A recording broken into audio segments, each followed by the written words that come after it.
Hello everybody, welcome to Nature Calls. Anthony here, and in this video I'm going to talk about some tips that I've written down between this little notepad here and my phone on how to improve your safety score, what I learned getting all the way up to 99 out of 100, and getting myself into the FSD beta.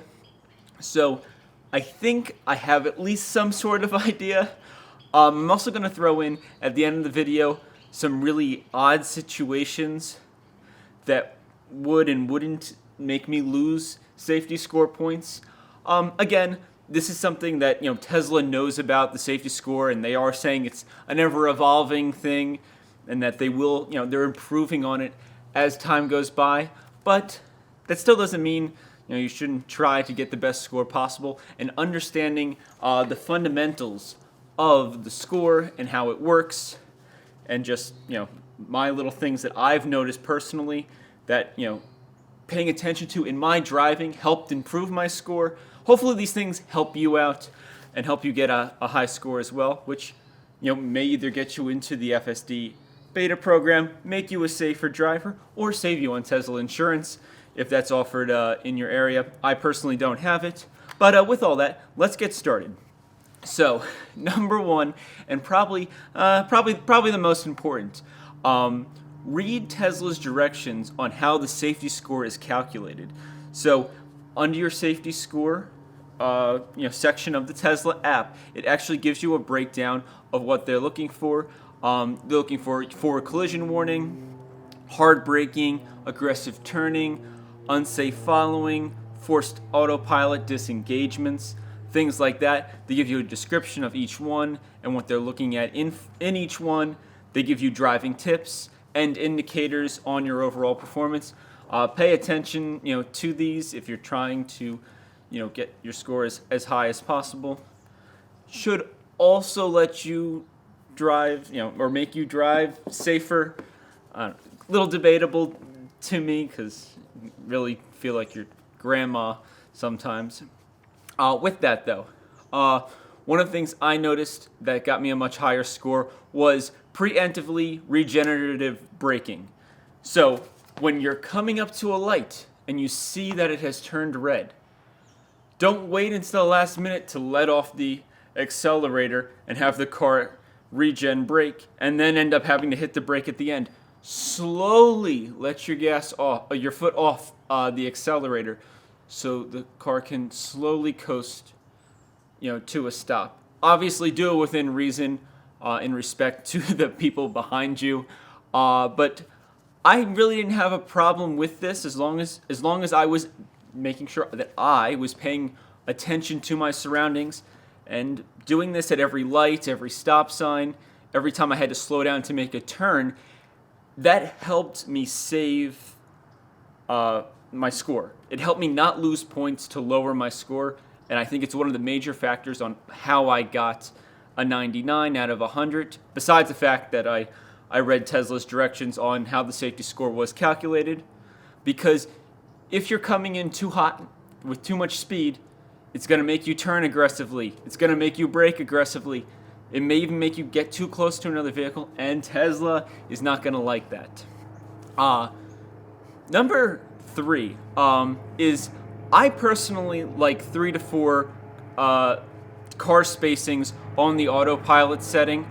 Now, Tesla does say that when you're in autopilot, that has no effect on your driving score. Now, that is true, but if your car is already too close, say you like driving your Tesla at a 1 car or 2 car lengths setting on the spacing, when you disengage autopilot, you're already really close to that car, or closer than what the machine wants you to be. So therefore, you're going to get penalized even though you were just in autopilot and you just disengaged from autopilot.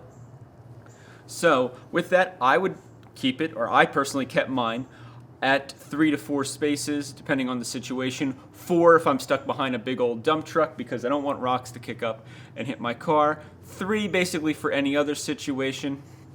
And that seemed to work out good because if I had to disengage autopilot to either make a turn that the vehicle wasn't going to make or whatever, stop for whatever reason, that was unscheduled. I had plenty of time to appropriately regen brake, slow down, and make a nice smooth turn without it flagging me. Next up, number 4, nice smooth turns. Smooth, steady turns. Do not hit the accelerator when you're turning. No jerks. Don't be jerking the wheel. It's not gonna like that. I'm pretty sure it calculates the G forces in all of that, and that is a good way to lose points. And I experienced that myself. There's a couple restaurants and stuff that'll be on a 55-mile-an-hour road, and there is no turn lane, so you're actually slowing down halfway in the lane, halfway on the shoulder, because there's not really that much of a shoulder, and you have to slow down to turn into this, into the restaurant. But you kind of have to do it without really stepping on your brake, but you also got to be respectful of the people behind you. Kind of a juggling act.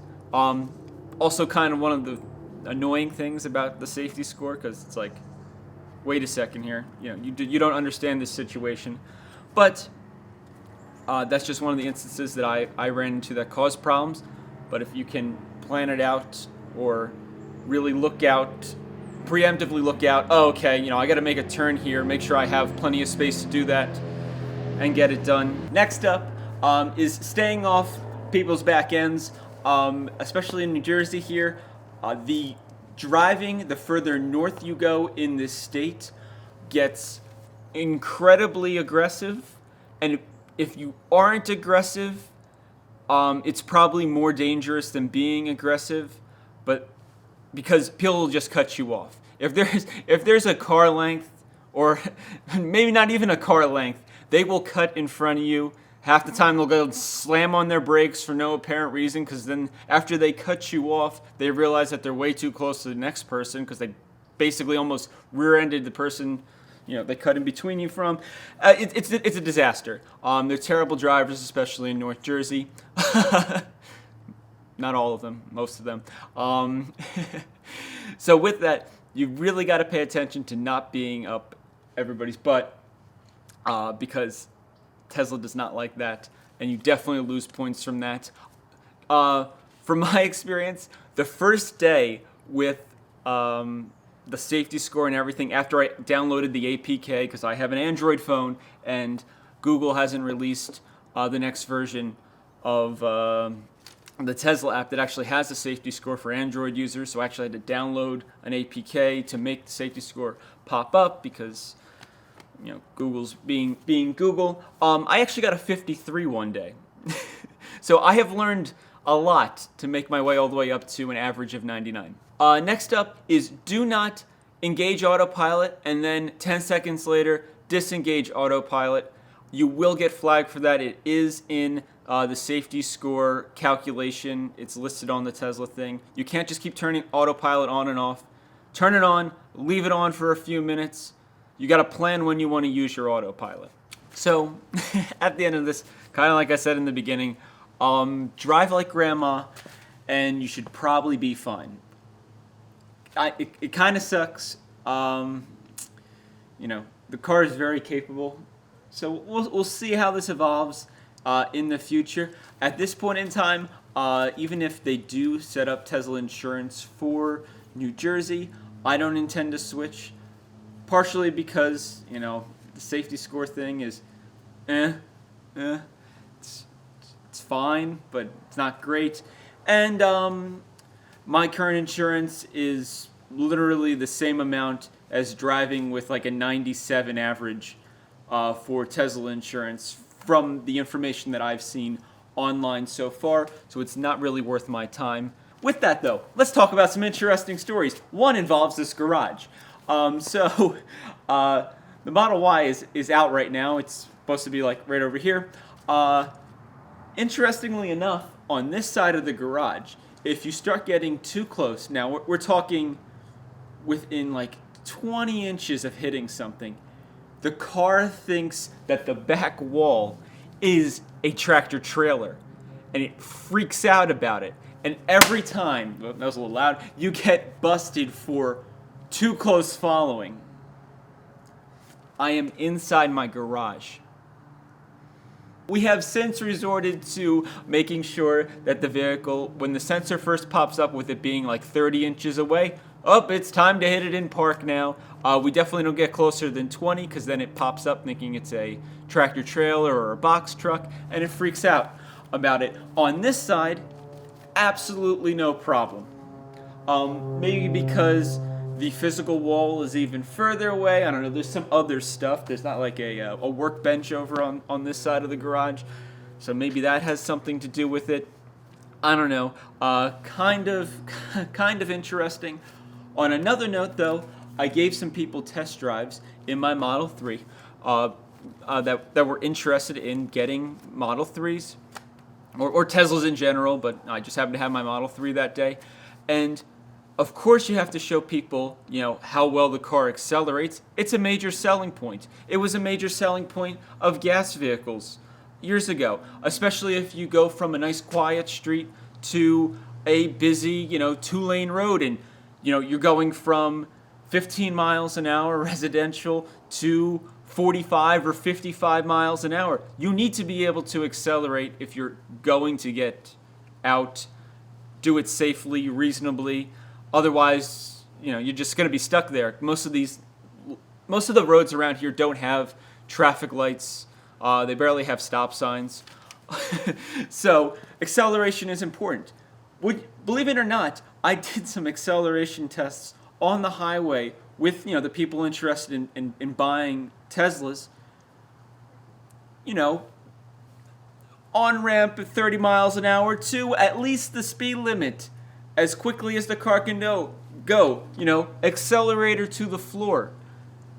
I got 0 dings from Tesla's safety score. 0.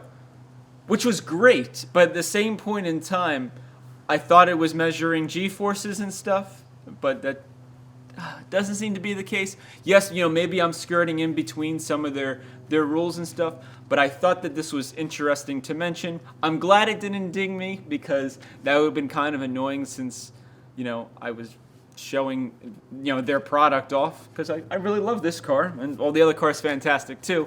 It would have been a bummer to lose some of my safety score from it. Those are the 2 incidents that really, stuck out the most. I had a couple other ones with other people with like road rage stuff that I never got in trouble for.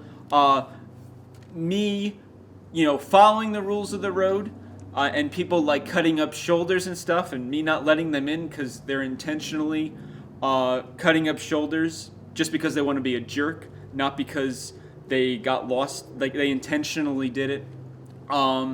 Stuff like that I never got dinged for. Very, very interesting.